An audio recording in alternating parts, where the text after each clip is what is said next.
మరొకసారి మన ప్రభువైన యేసుక్రీస్తు నామములో మీకు అందరికీ వందనాలు సమర్పిస్తున్నాను. విషయం ఏమిటనంటేనండి, సమాప్తమైనటువంటి విషయాన్ని ఆలోచన చేస్తూ ఉన్నప్పుడు అపోస్తల కార్యములు 13వ అధ్యాయం, అపోస్తల కార్యములు 13వ అధ్యాయంలో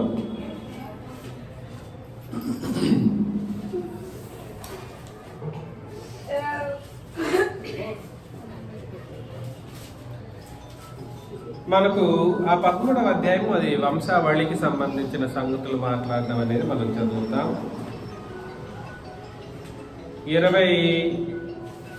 20 నుండి కూడా చదవచ్చు.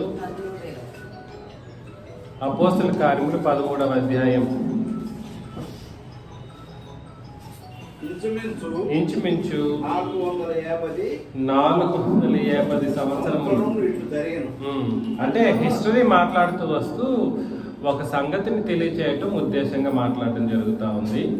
అటు తర్వాత ప్రవక్త అయిన సమూయేలు వరకు ఆయన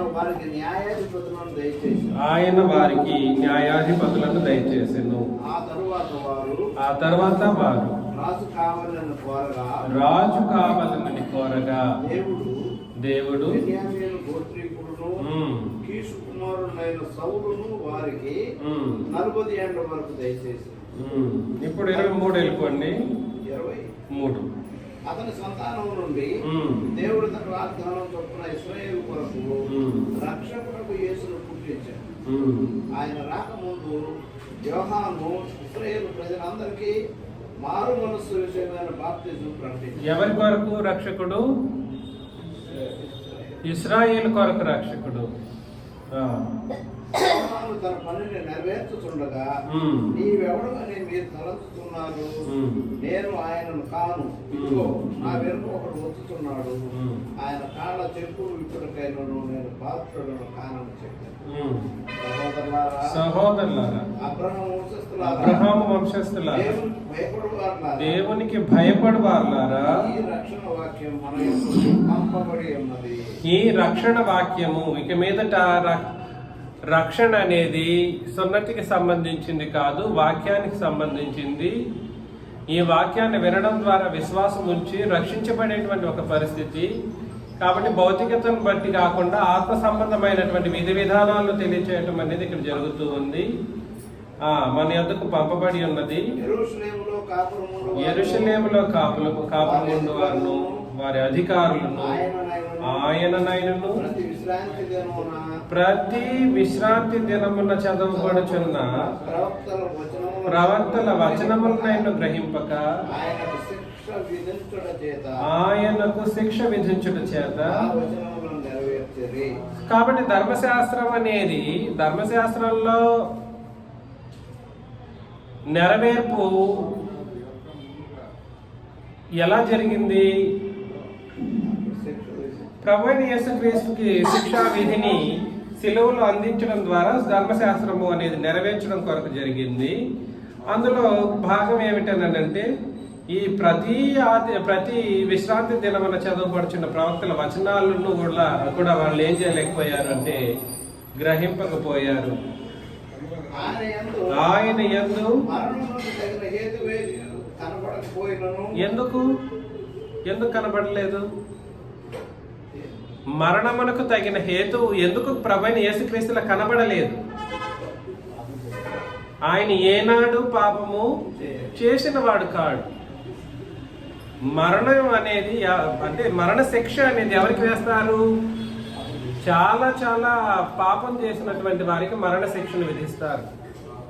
నిబంధనను, ధర్మశాస్త్ర నిబంధనను నిరాకరించిన వాళ్ళకి మరణ శిక్ష. ధర్మశాస్త్ర నిబంధనను నిరాకరించినటువంటి వాళ్ళకి ఏం శిక్ష? మరణ శిక్ష. వాళ్ళు హెబ్రీ పత్రిక 10:28 చదువుకొని ఇక్కడ మరలా వచ్చేద్దాం. హెబ్రీ పత్రిక 10:28.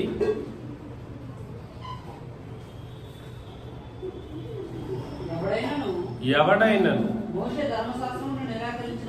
మోషే యొక్క ధర్మశాస్త్రాన్ని నిరాకరిస్తేనంట ఇద్దరు ముగ్గురు సాక్షుల మాట మీదట కనికరం ఉండదు. ఇంకేముండేది? చంపించేవాళ్ళు. ధర్మశాస్త్రానికి వ్యతిరేకంగా మాట్లాడిన వాడు ఎవడు బ్రతకడు. దాన్ని నిరాకరించిన వాడు ఎటువంటి శిక్షను పొందుతారని అంటే ఇంక మరణ శిక్ష. కానీ ప్రభువైన యేసుక్రీస్తు మరణమునకు హేతువైన వాడు కాదు.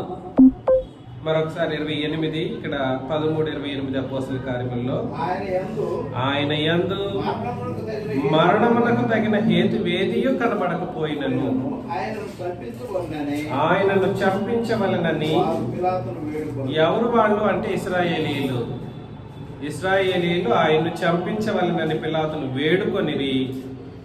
వారు ఆయన్ను గూర్చి వ్రాయబడినవన్నీ నెరవేర్చిన తర్వాత ఆయనను దింపి సమాధిలో పెట్టిరి.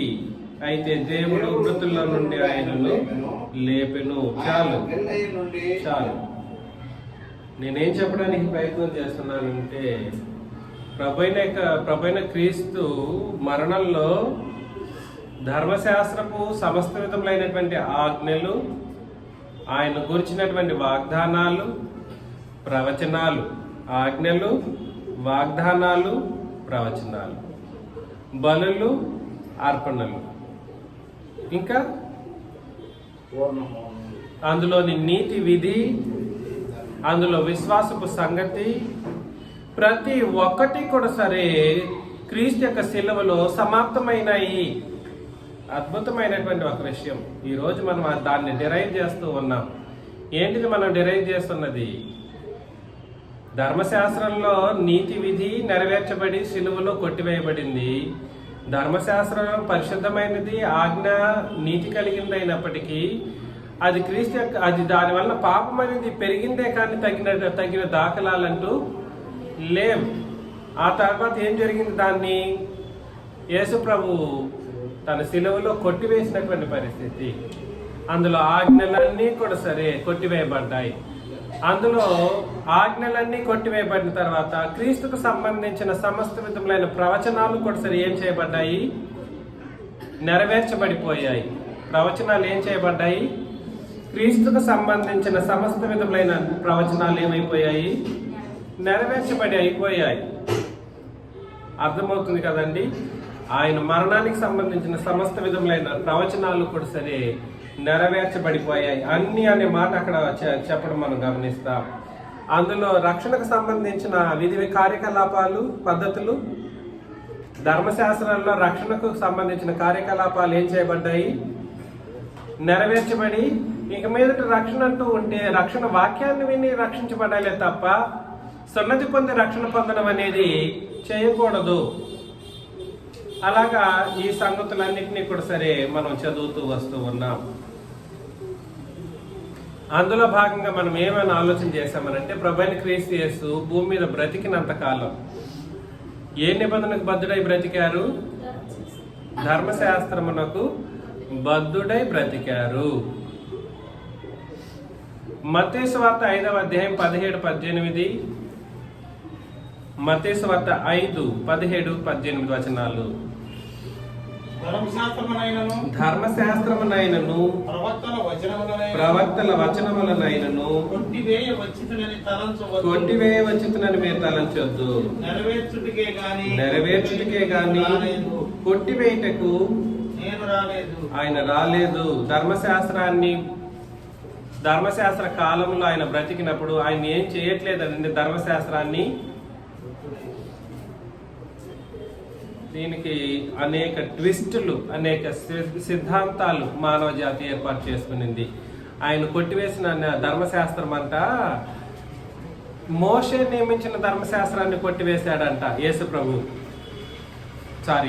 కొంతమంది ఏమో మోషే నియమించిన దాన్ని కొట్టివేశాడు, ఆ తర్వాత వచ్చిన ఆత్మ సంబంధమైన ధర్మశాస్త్రాన్ని యేసు ప్రభు కొట్టివేయలేదు అన్నట్లుగా కొంతమంది. యేసు ప్రభు క్రియారూపకమైన ధర్మశాస్త్రాన్ని కొట్టివేశాడు కానీ విశ్వాస సంబంధమైన ధర్మశాస్త్రాన్ని కొట్టివేయలేదని మరికొన్ని సిద్ధాంతాలు లేవనెత్తి ధర్మశాస్త్రం ఇంకనూ నిలిచి ఉంది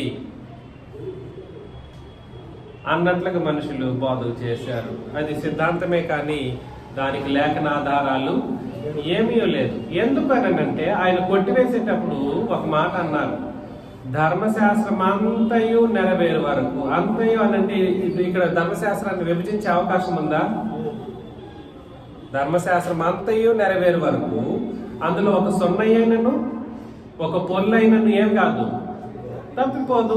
ప్రభువైన క్రీస్తు తేటగా చెప్పేశారు. అంతయు అనంటే ఇక్కడ మోషే నియమించిన ఆచార ధర్మశాస్త్రం అనా, లేదంటే ఇంకా ధర్మశాస్త్రం మొత్తం అనంటే it is everything which related to the law of Moses. ధర్మశాస్త్రానికి సంబంధించిన సమస్తాన్ని ప్రభువైన క్రీస్తు యేసు ఏం చేశారంటే నెరవేర్చి ఏం చేశారు? కొట్టివేశారు. ఈ విషయం మనకు అర్థం కావాలి. ఇప్పుడు చాలా చాలా కీలకమైన సంగతిని నేను మీకు ఇంట్రడ్యూస్ చేయబోతాను. 2వ కొరింథీ పత్రిక 3వ అధ్యాయం మొదటి నుండి చదువుతూ రండి. 2వ కొరింథీ పత్రిక 3వ అధ్యాయం మొదటి నుండి ఇక చదవాలన్నమాట.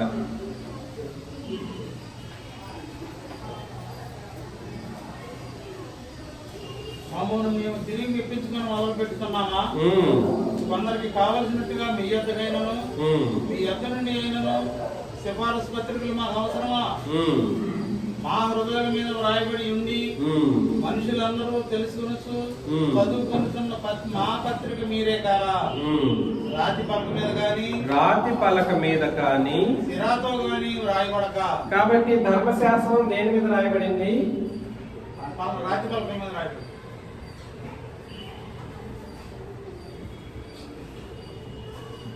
రాతి పలక మీద, తర్వాత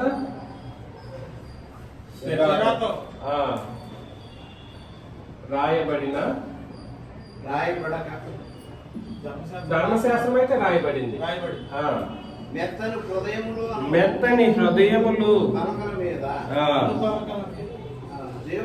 దేవుని ఆత్మతో మా పరిచర్య మూలముగా వ్రాయబడిన క్రీస్తు పత్రిక ఉన్నారని మీరు తేటపరచబడుతున్నారు. కరెక్ట్.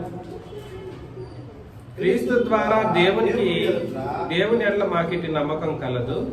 మా వల్ల ఏదైనా అయినట్లుగా ఆలోచించుటకు మా ఎంతట మేమే సమర్థులమని కాదు, మా సామర్థ్యం దేవుని వలనే కలిగి ఉన్నది. ఆయనే మమ్మల్ని క్రొత్త నిబంధనకు అనగా అక్షరమునకు కాదు గాని ఇది అక్షరములకు సంబంధించింది.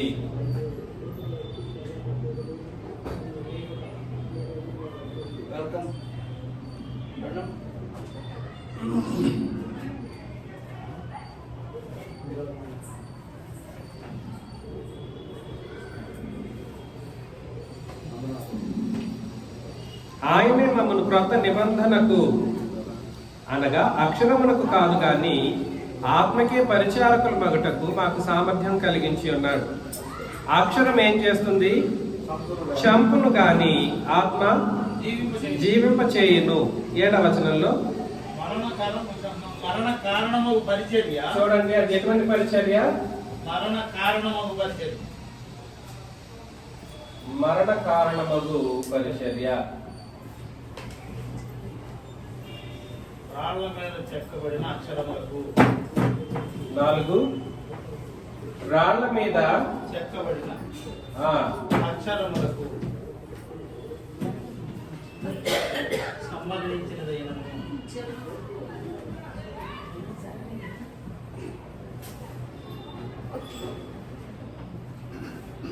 తర్వాత మహిమతో కూడిన దాయను. అందుకే మోషే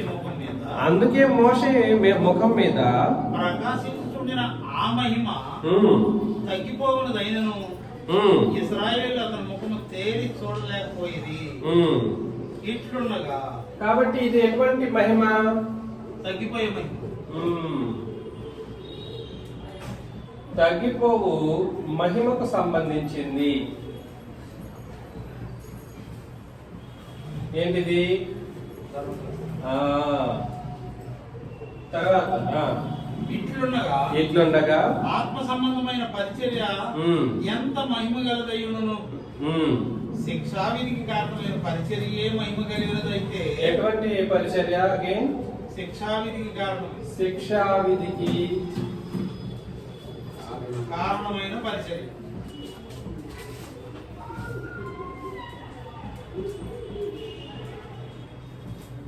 ఉమ్, పరిచర్యే మహిమ కలిగినదైతే ఉమ్, నీతికి కారణమైన పరిచర్య ఎంతో అధికమైన మహిమ కలదగను. ఉమ్, అత్యధికమైన మహిమ దీనికుండుట వలన ఉమ్, ఇంతకు మునుపు మహిమ గలదిగా చేయబడినది ఉమ్. ఈ విషయంలో మహిమ లేనిదాయను. లేనిదాయను, మహిమయే లేనిది. దేంతో పోల్చినప్పుడు? క్రొత్త నిబంధన మహిమతో పోల్చినప్పుడు పాత నిబంధన మహిమ ఎటువంటిది? మహిమ లేనిది. మహిమ లేనిది. ఆ, తగ్గిపోతున్న మహిమ యొక్క అంతమును ఉమ్. ఇశ్రాయేలు తేరి చూడకున్నట్టు ఇది ఎటువంటి బయట తగ్గిపో మహిమ. ఆ, ఉమ్, మోషే తన ముఖం మీద ముసుగు వేసుకొని ఉమ్. నీ మట్లు చేయక మేము అట్లు చేయక ఇంటి నిరీక్షణ గలవారమై ఆ, బహుధైర్యంగా మాట్లాడుతున్నాము. ఆ. మరియు మరియు వారి మనస్సులు కఠినములాయను. ఎవరి మనస్సులు అని అంటే ఇశ్రాయేలీల యొక్క మనస్సులు కఠినములాయను గనుక నేటి వరకు పాత నిబంధన చదవబడుతున్నప్పుడు అర్థం చేసుకోండి. పాత నిబంధన అని అన్నాడు. It is not only related to commandments, neither the slaughterings nor any other thing that you would ever mention. It as the covenant, ఒక నిబంధన మొత్తంగా మాట్లాడడం జరుగుతూ ఉంది. పాత నిబంధన చదువుపడుతున్నప్పుడు అని అంటే మొత్తంగా మాట్లాడడం జరుగుతుంది. పాత నిబంధన చదువుపడుతూ ఉన్నప్పుడు అది క్రీస్తునందు కొట్టివేయబడినని వారికి తేటపరచబడక ఆ ముసుగు నిలిచి ఉన్నది. నేటి వరకు మోషే గ్రంథము చదువునప్పుడెల్లా వారి ముసుగు వారి హృదయముల మీద ఉన్నది, కానీ వారి హృదయం ప్రభువు వైపునకు ఎప్పుడు తిరుగును అప్పుడు ముసుగు ఏం చేయబడుతుంది? ముసుగు ఏమిటది? ధర్మశాస్త్రం అనే ముసుగు. ధర్మశాస్త్రం అనే ముసుగు ఏం చేయబడింది?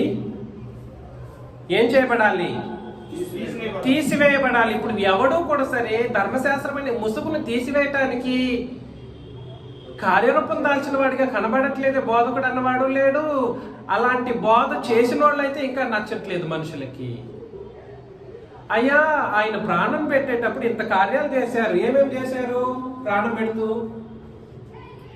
ఈ పలకల మీద ఏ రాతితోనైతే పలకల మీద సిరాతో రాయబడినటువంటి గ్రంథం అని చెప్పబడిన దాన్ని మేకలతో సిలువకు కొట్టి దాని మీద చేవ్రాతను ఏం చేశాడు? తుడిచివేశాడు. ఆ సంగతిని గుర్తించండి అని అంటే అది గుర్తించట్లేదు. అది అక్షరానికి సంబంధించింది. అక్షరం ఏం చేస్తుంది? ఆ అక్షరం ఏం చేస్తుంది? చంపును. ఎందుకు అక్షరం చంపును? చెప్పండి చూద్దాం. ధర్మశాస్త్రము అక్షరములకు సంబంధించింది అని అన్నాడు. అక్షరం ఏం చేస్తుందంట? చంపును. అక్షరం ఏం చేస్తుంది అని అంటే ప్రతి అక్షరము కూడా సరే లెక్కలోకి వస్తుంది. ప్రతి ఆజ్ఞ లెక్కలోకి వస్తుంది. ప్రతి ఆజ్ఞను నువ్వు పాటించి ఒక ఆజ్ఞ విషయంలో తప్పిపోతే ఏమైపోతారు?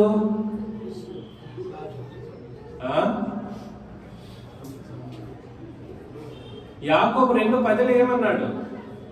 ధర్మశాస్త్రం అంతయు గైకొనియు ఒక్క ఆజ్ఞ విషయంలో తప్పిపోతే ఆజ్ఞలన్నిటి విషయంలో ఏమైపోతాడు? మరలా పాపం చేసిన వాడిగా. నువ్వు దొంగతనం చేసకపోయిండొచ్చు, కానీ అబద్ధం మాట్లాడావు అనుకో, దొంగతనం విషయంలో కూడా నువ్వేమైపోతావు. నువ్వు చేయలేదు. దొంగతనం ఏనాడు చేసినోడు కాదు. వ్యభిచారం అనేది చేయలేదు. నరహత్య అనేది ఏనాడు చేయలేదు. కానీ ఒక్క అబద్ధం మాట్లాడితే నువ్వు అవన్నీ చేశావు. ఏవన్నీ? చదవండి, ఇప్పుడు చదవండి ఆ ప్రకటన గారు. సారీ, యాకోబు పత్రిక 2:10. ఎవడైనా ధర్మశాస్త్రం అంతయు గైకొని ఎంతయు ఒక్క ఆజ్ఞ విషయంలో నేను అడిగిన ప్రశ్నకు సమాధానం చెప్పిన తర్వాత ప్రొసీడ్ అవ్వండి. ఎంతయు గైకొని ధర్మ చూడండి, ధర్మశాస్త్రం అంతయు గైకొని అంతయు గైకొని ఒక్క ఆజ్ఞ విషయంలో ఎన్ని ఆజ్ఞలు ఒకే ఒక ఆజ్ఞ విషయంలో తప్పిపోయినా ఆజ్ఞలన్నిటి విషయంలో అపరాధి అగును. కాబట్టి అపరాధి అయితే ఏం చేయబడతాడు? చంపబడతాడు. అపరాధి అయితే ఏం చేయబడతాడు? చదివాం కదా హెబ్రీ పత్రిక 10:28 ఏం చదివామంటే, ధర్మశాస్త్రాన్ని నిరాకరించినటువంటి వాడు ఎవడైనా ఉంటే 2-3 సాక్షుల మాట మీద వాడిని ఏం చేస్తారు? కనికరింపకుండా చంపించుదురు. కాబట్టి అక్షరం ఏం చేస్తుందనంటే చంపేస్తుంది. కాబట్టి అక్షరం ధర్మశాస్త్ర అక్షరాలు ఏం చేస్తాయి? మానవ జాతిని కాదు, ఇశ్రాయేలీ జాతిని ఏం చేసేది? మరణానికి దారి తీసేటువంటి పరిస్థితుల్లో వాళ్ళని నిలబెట్టింది. అందుకనే అది ఎటువంటి పరిచర్య? మరణ కారణమగు పరిచర్య. అది రాళ్ల మీద చెక్కబడినటువంటి అక్షరములకు సంబంధించింది, అంటే భౌతికతకు సంబంధించింది. ధర్మశాస్త్రంలో ఉండేటువంటి ఆజ్ఞ మహిమ కలిగిందైనప్పటికీ అది తగ్గిపోయేటువంటి మహిమనే కానీ శాశ్వతమైన మహిమ కాదు. అది శిక్షావిధికి కారణమగు పరిచర్య. అందులో ఏదైనా జరిగించాలన్నా ఇదంతా ఆత్మ సంబంధంగా అండి. ధర్మశాస్త్రం యొక్క ఒరిజినాలిటీని తెలియజేస్తూ ఉన్నాడు. ఇది ఇట్లాంటిది, ధర్మశాస్త్రం అక్షరములకు సంబంధించింది, అది మరణ కారణమగు పరిచర్య. రాళ్ల మీద చెక్కబడిన అక్షరములకు సంబంధించినది, తగ్గిపో మహిమకు సంబంధించింది, శిక్షావిధికి కారణమగు పరిచర్య, మహిమ లేనిదైనటువంటి ఒక పరిచర్య. యేసు ప్రభు కొట్టివేస్తూ అందుకే మాటలు అన్నాడు 13-14లో, మేము అట్లు చేయక, ఎట్లు చేయక, ఈ ధర్మశాస్త్రపు సంబంధించినటువంటి దేనిని మేము చేయక, ఇట్టి నిరీక్షణ కలవారమై బహుధైర్యముగా మాట్లాడుచున్నాం. మరియు వారి మనస్సులు కఠినములాయను గనుక నేటి వరకు పాత నిబంధన చదవబడుతున్నప్పుడు చదవాలి వద్దని నేను అనట్లేదు, కానీ చదివేటప్పుడు అది ఏమని నువ్వు ముందుగా గుర్తించాలి? అది ఎక్కడ కొట్టివేశాడు? క్రీస్తునందు కొట్టివేశాడు. ఎక్కడ కొట్టివేశాడు? క్రీస్తు సిలువలో ఆ ధర్మశాస్త్రం అనేది ఏం చేయబడిందనంటే మొత్తానికి నెరవేర్చబడి కొట్టివేయబడింది. ఇక ఈ రాతి మీద సిరాతో చేయబడింది ఉందా? ఇంక ఉన్నాయా? చెప్పండి, ఇది ఉందా? ఇంకా అక్షరాలు ఉన్నాయా? ఇవి ఉన్నాయా? లేవు. ఇవి ఉన్నాయా? లేవు. మరణ కారణములకు పరిచర్య లేదు. రాళ్ల మీద చెక్కబడిన అక్షరములకు సంబంధించినది లేదు. తగ్గిపోయే మహిమకు సంబంధించింది లేదు. శిక్షావిధికి కారణములకు పరిచర్య లేదు. మహిమ లేనిది. ఇక మీదట మహిమ నిత్య మహిమలోకి వెళ్ళాలి అని నిర్ణయించుకున్న వాళ్ళందరూ కూడా, నిత్య మహిమ అంటే అర్థం ఏమిటనంటే పరలోకంలో నిత్యము మహిమతో, అంటే వెలుగుతో వెలుగులాగా బ్రతికేటువంటి ఒక బ్రతుకు అనేది మనకు అనుగ్రహించబడ్డం కొరకు, నిత్య మహిమ అనుగ్రహించబడ్డం కొరకు క్రొత్త నిబంధన ఒక అద్భుత సంజీవనిగా మన మధ్యలో ఉన్నది. కానీ ఈ విషయాన్ని గుర్తించకుండా ధర్మశాస్త్రాన్ని బోధించేటువంటి బోధకులు పాత నిబంధన చదవబడుతున్నప్పుడు నేను పాటించట్లేదనే వాళ్ళు చదివేటప్పుడైనా ఈ విషయం అర్థం చేస్తూ బోధించారా? ఏంటండి, ఎన్ని బోధకులు ఎన్ని విషయాలు బోధించుతున్నారు. బోధించేటప్పుడు అది కొట్టివేయబడిన సంగతిని ఎవరైనా కూడా సరే ఆ వ్యత్యాసాన్ని ఎత్తి చూపించి మాట్లాడడం జరుగుతుందనంటే లేదు. సున్నతి గురించి తెలియకుండా ఇంకా ఆరాధన గురించి ఆలోచన చేస్తే, అప్పుడేమో ఆరాధన దినం ఏ దినము? పాత నిబంధనల ఆరాధన దినం ఏ దినం? శనివారం, సబ్బాతు దినం, అది విశ్రాంతి దినం. ఆ దినంలో ఆ దినం అయితే క్రొత్త నిబంధనలు ఏ దినం? ఆదివారం. వ్యత్యాసం కనబడుతుందా? రెండవ దిన వృత్తాంతములు 29వ అధ్యాయం 24 నుండి చదివితే మంచిది, 27 నుండి చదవండి చాలు. రెండవ దిన వృత్తాంతములు 29, 27 నుండి. బలిపీఠం మీద దహన బలులను అర్పించుడని హిజ్కియా ఆజ్ఞాపించారు. దహన బలి అర్పణ ఆరణ మగుడుతోనే బోరలు ఊదుట ఇశ్రాయేలు రాజైన దావీదు చేయించిన వాయిద్యములు వాయించుట యెహోవాకు స్తుతిగానము ఆరంభమాయెను. కాబట్టి పాత నిబంధనలో తండ్రిని స్తుతించే ఒక కార్యక్రమంలో ఏమేమి వాడబడేవి?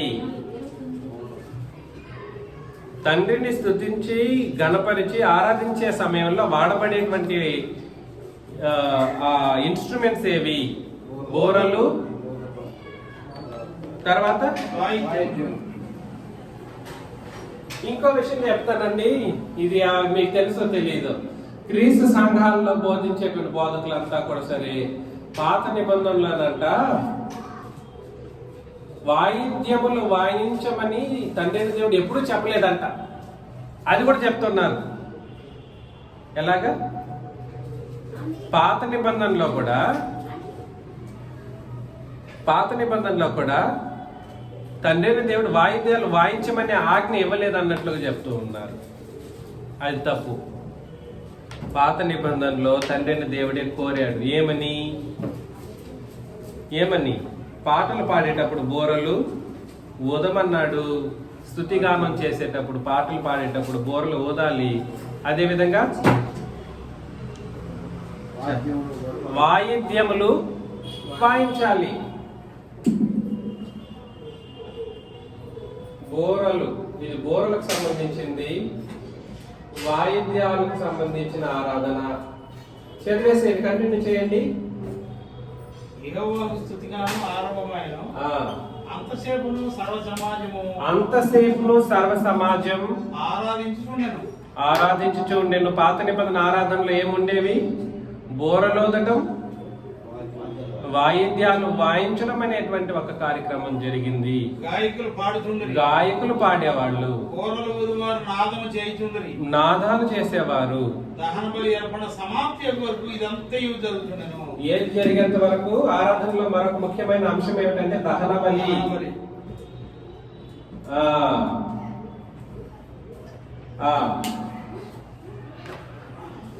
వారు అర్పించుట ముగించిన తర్వాత రాజును అతనితో కూడా ఉన్న వారందరూ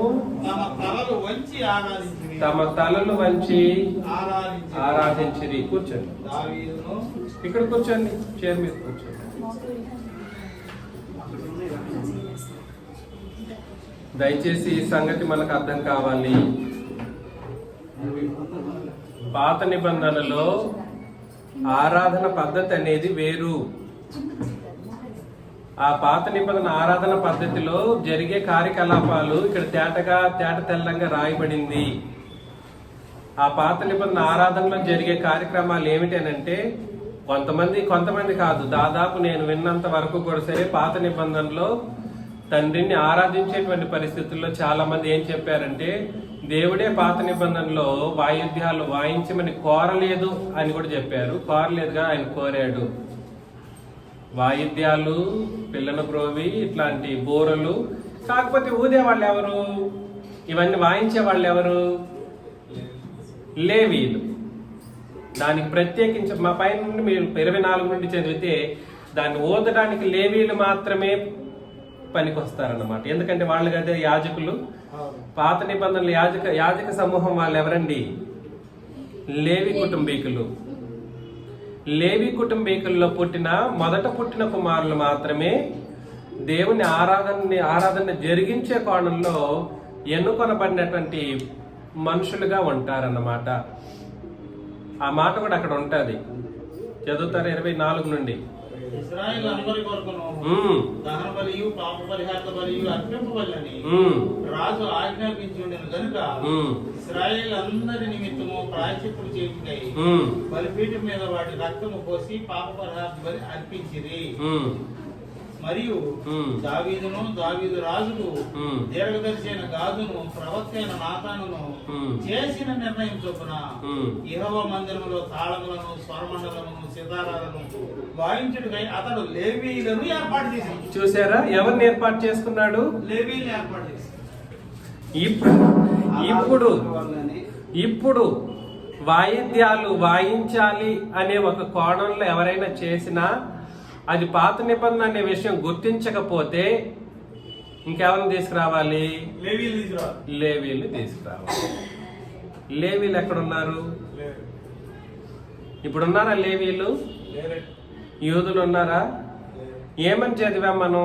రామపత్రిక 7:4 ఏమని చదివామంటే క్రీస్తు యొక్క ధర్మశాస్త్రంలో వాళ్ళందరూ ఏమైపోయారు? మృతులైతిరి అని చదివాం. వాళ్ళందరూ కూడా ఏమైపోయారు? చనిపోయారు, మృతులయ్యారు. ఇప్పుడు లేవీలు అంటూ ఉన్నారా? లేవీలు లేరు. యూదులు ఉన్నారా? యూదులు లేరు. ఆ 12 గోత్రికులకు సంబంధించిన ఇశ్రాయేలీలు ఉన్నారా? ఇశ్రాయేలీలు లేరు. ఇది ఎవరికి అవుతుంది అని అంటే ఎవరైతే క్రొత్త నిబంధన యొక్క విశిష్టతను అర్థం చేసుకుంటారో వాళ్ళకే ఈ సంగతులు అర్థమవుతాయి. ఎవరికి పడితే వాళ్ళకి అర్థం కాదు. కాబట్టి పాత నిబంధనను కొట్టివేస్తున్నప్పుడు అందులో బోరలు వాయిద్యాలు ఎవరు వాడతారు? పూజ కార్యక్రమంలో కానీ వాయిద్యాలు వాయించే కార్యక్రమంలో కానీ ఎవరు మాత్రమే ఎన్నుకొనబడిన ప్రజలుగా ఉన్నారు? జస్ట్ పేరు చెప్పండి. ఎవరు మాత్రమే? లేవీల యాజకులు మాత్రమే. లేవీల యాజకులు ఎవరంటే మొదటి పుట్టినవాడుగా ఉండాలి వాడు. ఎవరు? రెండో వాడు కూడా అక్కడ దేవుని సన్నిధానంలో నిలబడి జరిగించడానికి లేదు. కానీ నెక్స్ట్ వచనాలు మీరు కంటిన్యూస్ గా చదివితే అక్కడ తెచ్చిన బలులను అర్పించడానికి జనాలు ఇక్కడ యాజకులు సరిపోక దేవుని చేత మరి కొంతమంది ప్రతిష్ఠించబడే మార్గాన్ని మనం పరిశీలన చేస్తాం. వీళ్ళు ఎక్కువ తెచ్చేసారు ఆరాధన చేయటం కోసం జంతువుల్ని. బలులు అర్పించాలంటే మొదటి పుట్టినోళ్ళు తక్కువ ఉన్నారు. మరి ఎలా అర్పించాలి అని అంటే వాళ్ళలో నుండే మరి దేవుని యొక్క అనుమతి ప్రకారం మరి కొంతమందిని అప్పటికప్పుడు ఏర్పాటు చేసుకుని బలులు సమర్పించడం అనేది జరుగుతూ ఉందన్నమాట. వాళ్ళు ఎలా ఆరాధన చేశారని అంటే యథార్థముగా ఆరాధన చేశారని అక్కడ అన్నాడు. ఎలా ఆరాధన చేశారంట? 30 నుండి 2వ దినవృత్తాంతములు 29:30 నుండి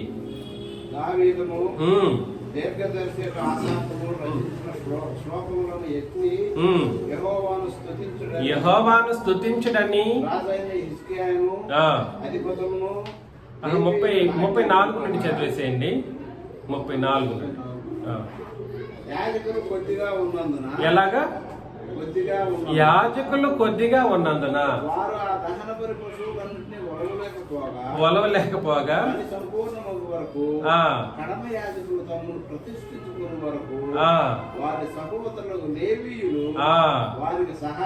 ఎట్టి పరిస్థితుల్లోనైనా కూడా సరే ఇంక యాజకత్వం జరిగించాలని అంటే ఎక్కడి నుండి మాత్రమే రావాలి మనుషులు? లేవీయుల నుండి మాత్రమే రావాలి. వారికి ఏం చేశారు? వీళ్ళు ఒలవాల్సినటువంటి పరిస్థితి వచ్చినప్పుడు ఒలిసే విషయంలో సహోదరులు ఏం చేయబడ్డారు? సహాయం చేశారు.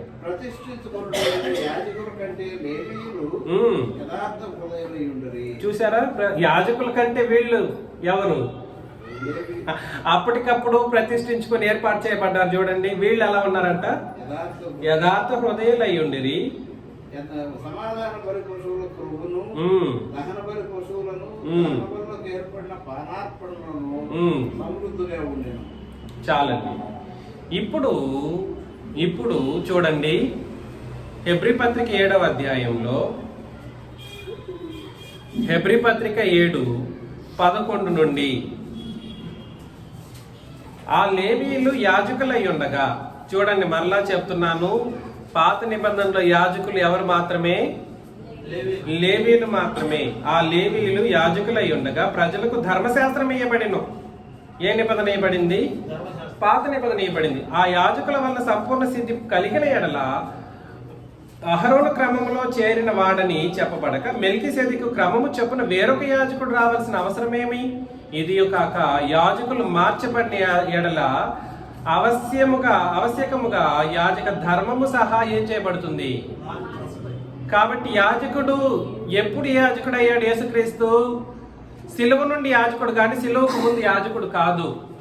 సిలువకు ముందు యాజకుడు అయితే మాత్రం మొత్తానికి కొల్లాప్స్ అయిపోతుంది. బైబిల్ మొత్తం 66 పుస్తకాలు ఒక బూటకపు పుస్తకంగా మారిపోతుంది. ఎందుకనంటే యేసుక్రీస్తు ఏ గోత్రంలో పుట్టారు? యూదా గోత్రంలో. ధర్మశాస్త్రం ఉన్నంత కాలం ఎవరు మాత్రమే యాజకులు? లేవీలు మాత్రమే. ఆ లేవి గోత్రికులు వేరు, యూదా గోత్రం వేరు. యూదులేమో ఏం చేయాలి? రాజరికం చేయాలి. లేవీలు ఏం చేయాలి? యాజకత్వం చేయాలి. అది జరిగిన ఒక కార్యక్రమం. అయితే విషయం ఏమిటనంటే యాజకుడు మార్చబడ్డాడు అని అన్నాడు అనమాట. యాజకుడు మార్చబడ్డాడు. యాజకుడు మార్చబడితే యాజక ధర్మం ఏమవ్వాలి? మారాల్సినటువంటి పరిస్థితి. అందుకని నేను అంటున్నాను, క్రొత్త నిబంధన ఆరాధన పద్ధతులు వేరు, పాత నిబంధన ఆరాధన పద్ధతులు వేరు. ఆ ఆరాధన పద్ధతులు జరిగించేటప్పుడు జంతువులను బలిగా అర్పించి దహనం చేయాల్సినటువంటి పరిస్థితులతో పాటుగా ఆ లేవీలు మాత్రమే బోరలు, వాయిద్యాలు ఇవన్నీ ఊదే ఒక కార్యక్రమం జరిగించేవాళ్ళు. యాజక ధర్మం మార్చబడిపోయింది. అందుకని నెక్స్ట్ వచనంలో 13, ఎవని గూర్చి ఈ సంగతులు చెప్పబడినో ఆయన వేరొక గోత్రములో పుట్టెను. వేరొక గోత్రం ఏ గోత్రము? యూదా గోత్రం. ఆ గోత్రములోని వాడు ఎవడును బలిపీఠం వద్ద ఏం చేయలేదు? పరిచర్య చేయలేదు. మన ప్రభువు యూదా సంతానమందు జన్మించిననుట స్పష్టమే. ఆ గోత్రం విషయంలో యాజకులను గూర్చి మోషే ఏమీ చెప్పలేదు. ఏ గోత్రంలో వాళ్ళు? యూదా గోత్రంలో నుండి వచ్చినోడు ఒక్కడు కూడా సరే యాజకత్వం చేయటానికి నియమించబడటం అనే విషయంలో మోషే ఏమీ చెప్పలేదంట.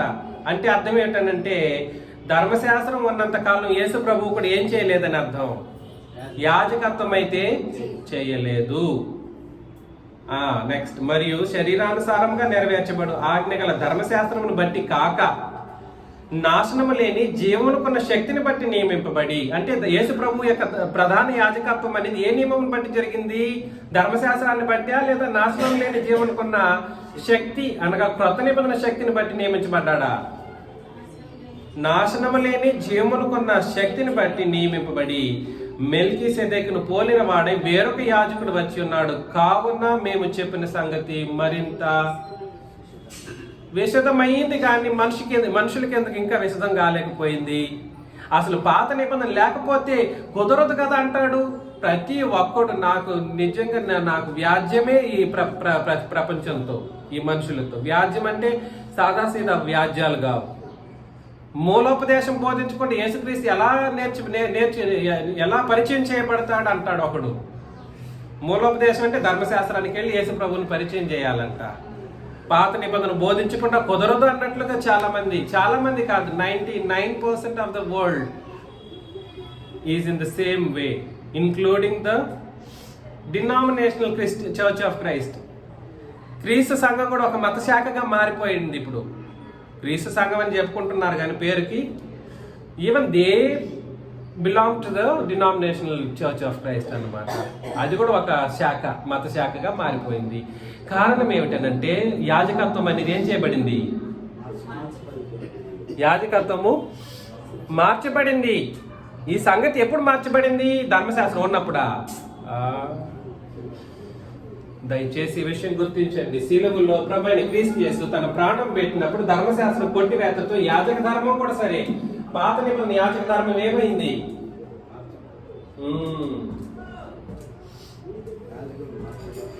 యాజక ధర్మం మారిపోతే యాజకులు, ఈ యాజకులు ఆత్మ సంబంధమైన బలులు సమర్పిస్తారు, భౌతిక సంబంధమైన బలులు సమర్పించరు. ఆత్మ సంబంధమైన బలి ఏమిటి? భౌతిక సంబంధమైన బలి ఏమిటి? భౌతిక సంబంధమైన బలులు ఏమిటి? జంతువులు. ఏంటండి? జంతువులు, నైవేద్యాలు, ఆ తర్వాత అర్పణలు, హోమాలు, ధూపాలు, తర్వాత కానుకలు, ఇవి కూడా. ఆ తర్వాత ఇంకేమిటి? భౌతిక సంబంధమైన బలుల్లో ఇవన్నీ పాత నిబంధనలో జరిగించేవాళ్ళు. పాత నిబంధనలో ఆత్మ సంబంధమైన బలులు మనం సమర్పిస్తాం. రెండవ పేతురు పత్రిక 5వ అధ్యాయం 2వ అధ్యాయం 5 నుండి 2 పేతురు 2వ అధ్యాయం 5 నుండి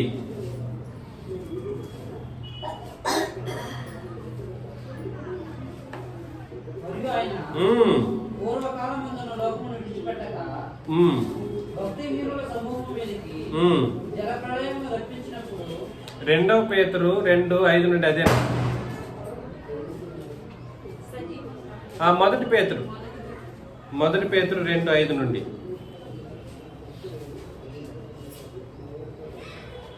యేసుక్రీస్తు ద్వారా దేవునికి అనుకూలము ఆత్మ సంబంధమైన బలులను అర్పించుట. ఎటువంటి బలులు సమర్పించాలి ఇప్పుడు? ఆత్మ సంబంధమైన బలి. చెప్పండి ఏమేమి అవి ఆత్మ సంబంధమైన బలులు? ఆత్మ సంబంధమైన బలులు ఏమిటి? పాత నిబంధనలనేమో భౌతిక సంబంధమైన బలులు, క్రొత్త నిబంధనలు ఆత్మ సంబంధమైన బలులు ఏమిటివి?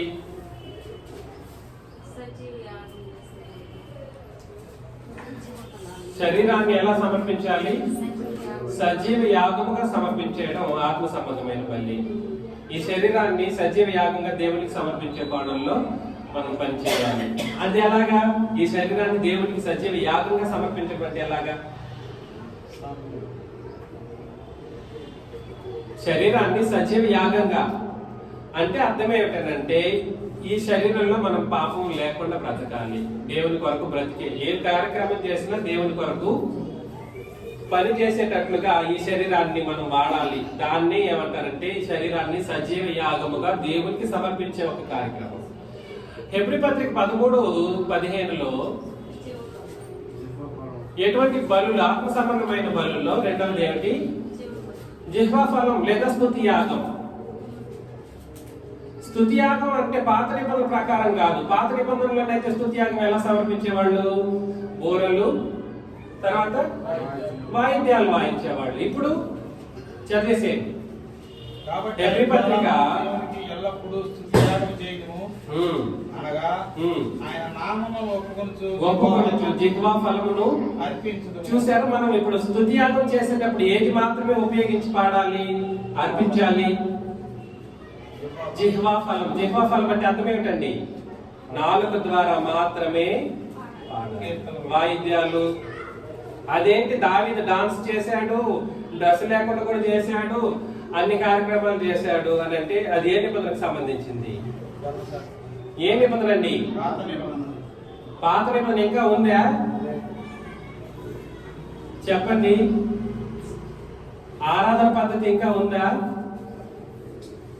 స్తుతియాగం సమర్పించాలంటే ఇప్పుడు ఏ పద్ధతి ప్రకారం సమర్పించాలి? జిహ్వా ఫలమును అర్పించడం ద్వారా తండ్రి దేవునికి స్తుతియాగము చెప్పండి అర్పించాలి. ఆత్మ సంబంధమైన బలులు అంటే అది. ఆత్మ సంబంధమైన బలిని సమర్పించడం అనే కోణంలో మరికొన్ని ఏంటివి? అన్యజనులు అనే అర్పణ. రోమపత్రిక 15:15లో రోమపత్రిక 15:15 యాజక ధర్మాన్ని నిర్వర్తించేటప్పుడు ఇంకా జనులు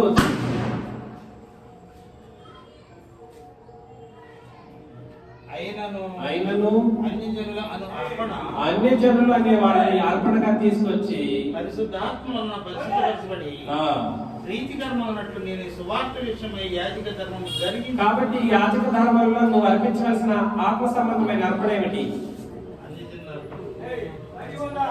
గ్రహించగలుగుతున్నారా? సువార్త విషయంలో యాజక ధర్మాన్ని జరిగించేటప్పుడు అర్పించే ఆత్మ సంబంధమైన అర్పణ ఏమిటి? పాపులైన వాళ్ళని దేవుని సముఖంలోకి తీసుకురావటం. పాపులైన వాళ్ళని దేవుని సముఖంలోకి తీసుకొస్తే నువ్వు వాళ్ళ యొక్క ఆత్మను దేవుని కొరకు ఏం చేస్తున్నావు అని అర్థం?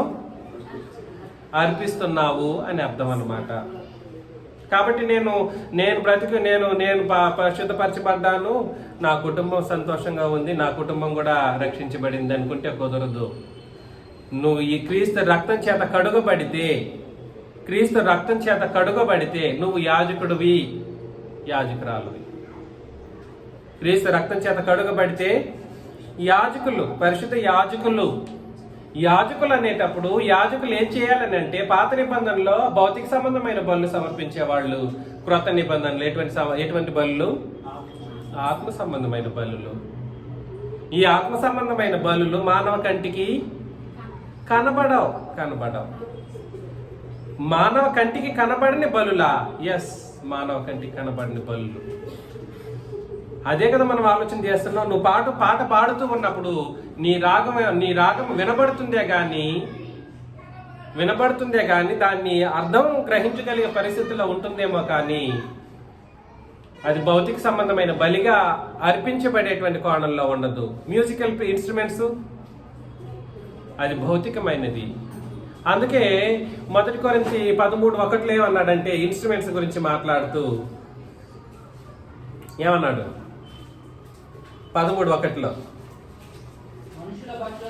నేను మనుషుల భాష మాట్లాడినా, పరలోకంలో దేవదూతల భాషలు మాట్లాడినా, ఎంత ప్రేమ లేకపోతే మాత్రం మ్రోగేడు కంచు. కాబట్టి అది సజీవమైనదా? కాదు. మ్రోగేడు కంచుగా గణగణలాడు తాళంగా ఉంటుంది ఎప్పుడు? ప్రేమ లేనప్పుడు. ఈ విషయం మనకు అర్థం కావాలి సుమి. మళ్ళీ ఇక్కడికి వచ్చేస్తాం. హెబ్రీ పత్రికలో 7వ అధ్యాయం. హెబ్రీ పత్రిక 7వ అధ్యాయంలో 24 నుండి నేను చదువుతాను.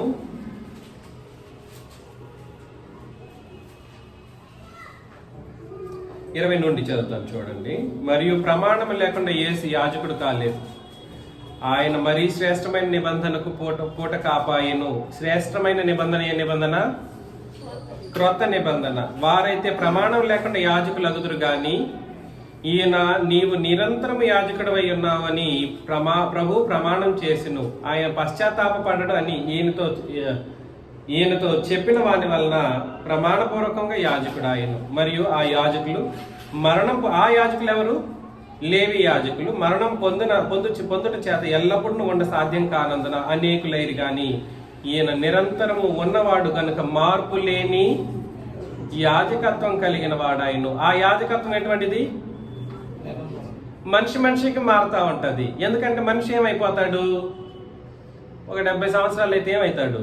చనిపోతాడు. అనేకులు అవుతా ఉంటారు. కానీ ఈయన అట్లాంటి యాజకుడు కాదు. ఈయన ఎలా ఉంటాడు? నిరంతరము ఉండువాడు. ఈయన తన ద్వారా దేవుని యొద్దకు వచ్చి వారి పక్షమున విజ్ఞాపన చేయుటకు నిరంతరము జీవించుచున్నాడు గనుక వారిని సంపూర్ణంగా రక్షించుటకు శక్తిమంతుడై ఉన్నాడు. పవిత్రుడు, నిర్దోషి, నిష్కల్మషుడును, పాపుల్లో చేరక ప్రత్యేకముగా ఉన్నవాడును, ఆకాశ మండలము కంటే మిక్కిలి హెచ్చైన వాడునైన ఇట్టి ప్రధాన యాజకుడు మనకు సరిపోయిన వాడు. ధర్మశాస్త్రము మరలా ఎప్పుడైనా కూడా సరే బైబిల్ని చదివేటప్పుడు 66 పుస్తకాలను చదివేటప్పుడు నిబంధనాత్మకంగా చదవడమే ఉద్దేశంగా చదవాలి. ఒకటే రూల్, థంబ్ రూల్. ఏమిటి అది అనంటే నిబంధనాత్మకంగా చదవాలి. ఏ విషయం గురించి మాట్లాడుతున్నారో అది ఏ నిబంధనకు సంబంధించింది అనేది ఏమవ్వాలి? తెలియాలి. అందుకని ఈయన ఆ ప్రధాన ధర్మశాస్త్రం బలహీనత గల మనుషులను యాజకులుగా నియమించును గాని, ధర్మశాస్త్రమునకు తరువాత వచ్చిన ప్రమాణపూర్వకమైన వాక్యం నిరంతరమును సంపూర్ణ సిద్ధి పొందిన కుమారుని నియమించను గనుక, ఈయన ఆ ప్రధాన యాజకుల వల్లే మొదట తన సొంత పాపముల కొరకు, తర్వాత ప్రజల పాపముల కొరకును దినదినము బలులు అర్పింపవలసిన అవసరం గలవాడు కాడు. తన్ను తాను అర్పించుకున్నప్పుడు ఒక్కసారి ఈ పని చేసి ముగించెను. నేనేం చెప్పడానికి ప్రయత్నం చేస్తున్నాను అంటే, దేన్ని ముగించేశాడు? దేనికి సమాప్తం పలికాడు? ధర్మశాస్త్రానికే కాదు, ధర్మశాస్త్రపు యాజకత్వ క్రమాన్ని కూడా సరి యేసు ప్రభు ఏం చేశారు? యాజకత్వ క్రమం అని అంటే దానికి సంబంధించిన ఆరాధన కావచ్చు, అర్పించే బలులు కావచ్చు, ఇంకేదైనా ఆత్మ సంబంధ పాత నిబంధన కలాపాలకు సంబంధించిన ప్రతి ఒక్కదాన్ని యేసు ప్రభు ఏం చేశారు? సిలువలో దాన్ని కొట్టివేస్తూ ముగించి సమాప్తం పలికించేశాడు. పరిస్థితి ఏమిటంటే ఈ వ్యత్యాసాన్ని గుర్తించకుండా పాత క్రొత్త నిబంధనలోని సంగతులను కలిపి బోధించేటువంటి వాళ్ళు ఆయన సిలువ మరణాన్ని, ఆయన సిలువలో పొందిన గాయాన్ని రేపిన వాడిగా, నీ పాపముల కొరకు, మనందరి పాపముల కొరకు ఆయన శరీర భాగాలన్నీ ఏం చేయబడ్డాయి? వధించబడ్డాయి. వధించబడినప్పుడు ఇంకా ధర్మశాస్త్రం ఉంది, ఇంకా ధర్మశాస్త్రం ప్రకారం బోధించాలి అని చెప్పేటువంటి వాళ్ళు, ధర్మశాస్త్రాన్ని లేకుండా చేయనటువంటి వాళ్ళందరూ కూడా సరే ఆయన గాయాన్ని ప్రేరేపించేటువంటి వాళ్ళు కాదు. గాయం మీద, పుండు మీద కారం చల్లితే ఎట్లా ఉంటుందో అట్లాంటి పరిస్థితుల్లోకి ఎంచబడతారు. రేపిన వాళ్ళుగా. ఎంత దారుణంగా ఉంది పరిస్థితి. హెబ్రీ పత్రిక 6వ అధ్యాయం, అదే నెక్స్ట్ వచనంలో 6వ అధ్యాయం 4-5 మొదటి నుండి చదివేస్తాను, నేనే చదివేస్తాను. హెబ్రీ పత్రిక 6వ అధ్యాయం మొదటి నుండి. కాబట్టి నిర్జీవ క్రియలను విడిచి మారు మనసు పొందుటయు, దేవుని యందలి విశ్వాసమును, బాప్తిస్మమును గూర్చిన బోధయు, హస్త నిక్షేపణమును, మృతుల పునరుత్థానమును, నిత్యమైన తీర్పును అను పునాది మరలా వేయక. కాబట్టి బోధలు జరిగించేటప్పుడు పునాదులు కలుపుకుంటూ ఇంకా పునాదులు లేవనెత్తకూడదు, మరలా వేయకూడదు పునాదులు. క్రీస్తును కూర్చిన మూలాపదేశాల సమిత ఏం చేయాలి? మానివేసి సంపూర్ణ పురుషుల మగుటకు సాగిపోదము. దేవుడు సెలవిచ్చిన ఎడల మనం అలాగున చేయదు. ఒక్కసారి వెలిగింపబడి పరలోక సంబంధమైన వరమును రుచి చూచి పరిశుద్ధాత్మలో పాలివారై దేవుని దివ్యవాక్యముని రాబో యుగ సంబంధమైన శక్తుల ప్రభావమును అనుభవించిన తర్వాత తప్పిపోయిన వారు తమ విషయంలో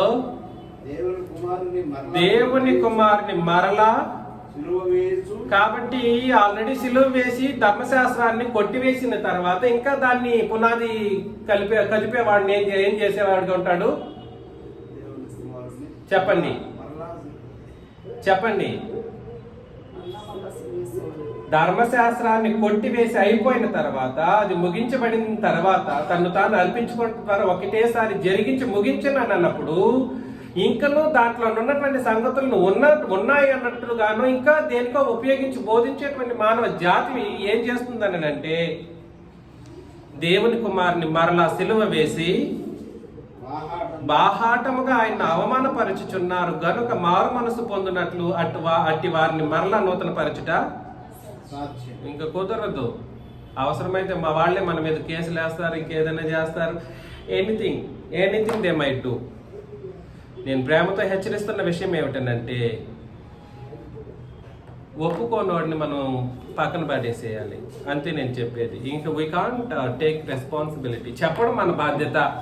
ఆయనలారా, ధర్మశాస్త్రం కొట్టివేయబడింది, దాని ప్రకారం ఆరాధన కానీ, దాని ప్రకారం యాజకత్వం కానీ, దాని ప్రకారం ఏమైనా కూడా సరే చేయటానికి లేదని చెబుతూ వాళ్ళని క్రొత్త నిబంధన అనుసారమైనటువంటి రక్షణ విషయంలో నడిపించడానికి ఆయన ప్రయత్నం చేస్తూ ఉన్నప్పుడు నమ్మనోడిని ఏం చేయాలి? ఇంకా వాళ్ళని మార్చడం కుదరదని చెప్పేశాడు. ఇంకా వచ్చితే సంతోషమే, రాకపోతే మనం ఏం చేస్తాం? ఇంకా క్రీస్తునే సిలువ వేయడానికి ఆయన ప్రయత్నం చేసినోడిని మనం ఏం చేస్తామండి? గలతీ పత్రిక 2వ అధ్యాయంలో మీకు అనేక మార్లు ఈ విషయం మనం చదివాం. గలతీ పత్రిక 2. ఈ వ్యత్యాసము నిబంధన అంటే నిబంధనే తెలియకుండా బోధలు జరిగించే మనుషుల్ని మనం ఏమనాలి? అలాంటి బోధకులే కావాలనుకున్న ప్రజల్ని ఏమనాలి? అది ఒక సంఘం అన్నట్టుగాను, లేదంటే అదేదో పరిశుద్ధత అన్నట్లుగాను బ్రతికేటువంటి వాళ్ళని మనం ఏమంటాం? చదువుతాం. గలతీ పత్రిక 2వ అధ్యాయం 15 నుండి. మనము జన్మం వలన యూదులమే గాని అన్ని జనుల్లో చేరిన పాపులము కాదు. మనుషుడు యేసుక్రీస్తునందలి విశ్వాసం వలనే గాని ధర్మశాస్త్ర సంబంధమైన క్రియల మూలమున నీతిమంతునిగా తీర్చబడ్డని ఎరిగి, మనమును ధర్మశాస్త్ర సంబంధమైన క్రియల మూలమున కాక క్రీస్తునందలి విశ్వాసం వలనే నీతిమంతులమని తీర్చుటకై యేసుక్రీస్తునందు విశ్వాసం ఉంచి ఉన్నాం. కాబట్టి నీ విశ్వాసానికి మూలం ఏది? ధర్మశాస్త్రమా లేదనంటే యేసుక్రీస్తా? ధర్మశాస్త్రం అయితే ఏం కాలేదు,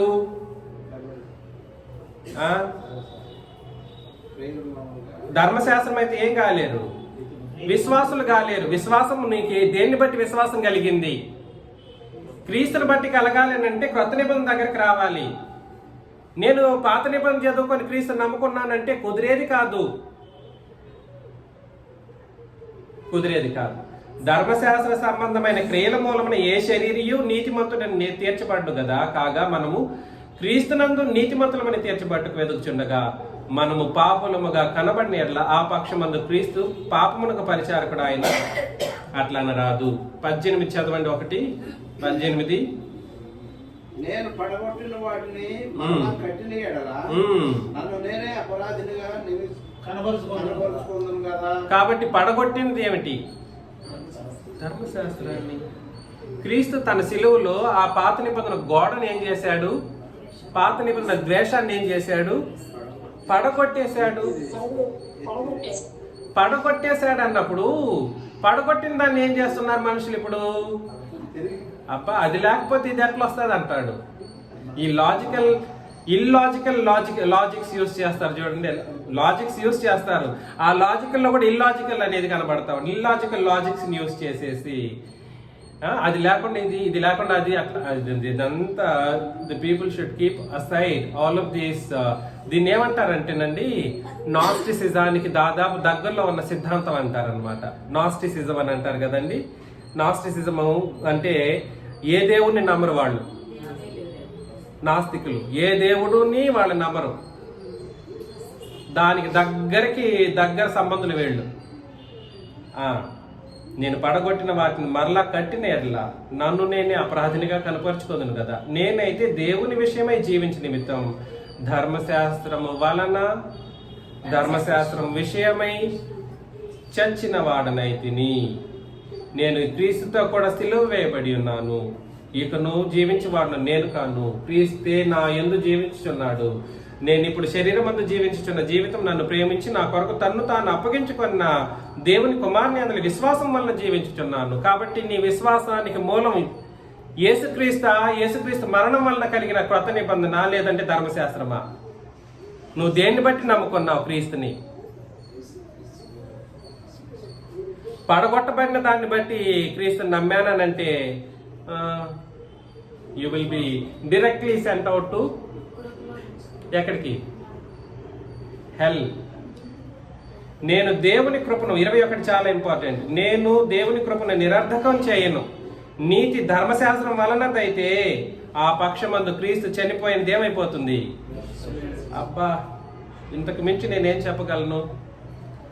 అరే, ధర్మశాస్త్రాన్ని సెలవులో కొట్టివేశాడు. దానికి సంబంధించిన అన్ని కార్యకలాపాలన్నింటినీ పద్ధతులన్నింటినీ ముగించి కొట్టివేసి నీకు అడ్డం లేకుండా ఎత్తివేసి పెట్టేశాడు. నీ పాపములకు అపరాధములకు ప్రాయశ్చిత్తంగా తన్ను తాను సిలువలో అర్పించుకున్నాడు. ఆయన నన్ను నమ్ముకోండి, ఆయన రక్తం ద్వారా ఏర్పాటు చేసినటువంటి క్రొత్త నిబంధన నమ్ముకోండి అని అంటే కాదు, అది లేకపోతే కుదరదనే వాడు ఏం చేస్తున్నాడనంటే, నీతి ఒకవేళ ధర్మశాస్త్రం ప్రకారం ఒకవేళ నీకు నీతి కలిగిందనంటే, పాత నిబంధన ప్రకారం నీకు నీతి కలిగిందంటే ఆ పక్షమందు క్రీస్తు చనిపోయింది. నువ్వు వ్యర్థం చేస్తున్నావు క్రీస్తు యొక్క మరణాన్ని. అంతకంటే శాపగ్రస్తమైన పాపం మరొకటి లేదు. అంతకంటే శాపగ్రస్తమైనటువంటి పాపము ఉందా? కాబట్టి నేనేం చెప్పడానికి ప్రయత్నం చేస్తున్నానంటే, క్రీస్తు యొక్క సిలువలో, ఆయన యొక్క సిలువలో జరిగిన సంగతి ఏమిటంటే, ఆ రాతి పలకల మీద సిరాతో రాయబడినటువంటి ఆజ్ఞలన్నీ ఎత్తివేయబడి, కొట్టివేయబడి, తుడిచివేయబడి, మనకు అడ్డం లేకుండా సంపూర్ణంగా తీసివేయబడింది. సమాప్తం పలకడం జరిగింది అనమాట. అది అక్షరానికి సంబంధించింది అయితే మరణ కారణమగు పరిచర్య. ఆ మరణ కారణమగు పరిచర్యని యేసు ప్రభు కూడా సరే సిలువలో నెరవేర్చి కొట్టివేశారు. రాళ్ల మీద చెక్కబడినటువంటి అక్షరాన్ని ఆయనే తుడిచేసేసాడు. తగ్గిపోయేటువంటి మహిమ కలిగింది అదైతే నిత్యము నిలబెట్టగలిగినటువంటి మహిమ క్రీస్తు సిలువ నుండి ప్రారంభమైంది. అది శిక్షావిధికి కారణం. ఏమైనా తప్పు చేసే శిక్ష రాళ్లతో కొట్టాలి, లేదనంటే జంతువులైనా శిక్షించబడాలి. ఎలాగా? ఒక పాపం చేశారనుకోండి, ఒక మనిషి పాపం చేశాడు ఇశ్రాయేలీల్లో, వాడు ఏం చేయాలి? శిక్షను జంతువు మీదన్నా వేయాలి, లేదా వాడైనా పొందాలి. జంతువుల మీద వేస్తే పాపములు తొలగించడం అసాధ్యం. చదివాం కదా హెబ్రీ పత్రిక 10వ అధ్యాయం విషయం, అది చదవాల్సిన అవసరం లేదు, టైం అయింది. కాకపోతే అది తగ్గిపోయేటువంటి మహిమ కలిగింది. కొత్త నిబంధన మహిమతో దాన్ని పోల్చినప్పుడు ఇది మహిమ లేనిదిగా ఎంచబడుతుంది. ఆరాధన విధి విధానాలు మార్చివేయబడిందా లేదండి? ఆరాధన విధి విధానాలు మార్చివేయబడ్డాయి. ఆరాధన క్రమం మార్చబడిందంటే దాని అర్థం ఏమిటంటే యాజకులు మార్చబడ్డారు. యేసుప్రభు యొక్క యాజకత్వం కూడా సరే ధర్మశాస్త్రాన్ని బట్టి జరగలేదని సుస్పష్టంగా మనం చదివాం హెబ్రీ పత్రిక 7వ అధ్యాయంలో. ఇంకను వంశీ అని నేను అతను వాళ్ళ దగ్గర కూర్చున్నప్పుడు యేసుప్రభు భూమి మీద ఉన్నప్పుడే అనంట యాజకుడుగా ఉన్నాడంట అన్నట్లుగా ఏదో చెప్పాడు అతను. అంటే యేసుప్రభు యాజకత్వం మత్తి నుండే ప్రారంభమైంది అన్నట్లుగా. మహాపాపం. ఎంతటి పాపం అంటే ఆయన మరణం నుండి అది ప్రారంభమైంది, మరణానంతరం మాత్రమే ఆయన యాజకత్వం అనేది ప్రారంభమైంది. యాజక ధర్మం మారింది, యాజకుడు మారారు. ఇవన్నీ కూడా సరే యాజకత్వంలో ధర్మశాస్త్రం అనేది కూడా సరే ఏం చేయబడింది? కొట్టివేయడం జరిగింది. దేవుని కృప సహితం ఏమైపోతుంది? ధర్మశాస్త్రాన్ని కలుపుకుంటే నిరర్ధకమైపోతుంది. దేవుని కృప ఏమవుతుంది? నిరర్ధకం అవుతుంది. కాబట్టి క్రొత్త నిబంధన విశిష్టతను అర్థం చేసుకోవాలంటే ధర్మశాస్త్ర సమాప్తాన్ని కూడా మనం ఏం చేయాలి? సంపూర్ణంగా ఎరగాలి. క్రొత్త నిబంధన విశిష్టతను గుర్తించాలంటే ధర్మశాస్త్రం యొక్క సమాప్తాన్ని కూడా మనం ఏం చేయాలి? సంపూర్ణంగా ఎరగాలి. చివరి క్లాస్ని మనం 3 గంటలకి ప్రారంభించుకుందాం. ఇంతటితో నేను ముగిస్తున్నాను. చిన్న ప్రార్థన చేసుకొని మనం ముగించుకుందాం.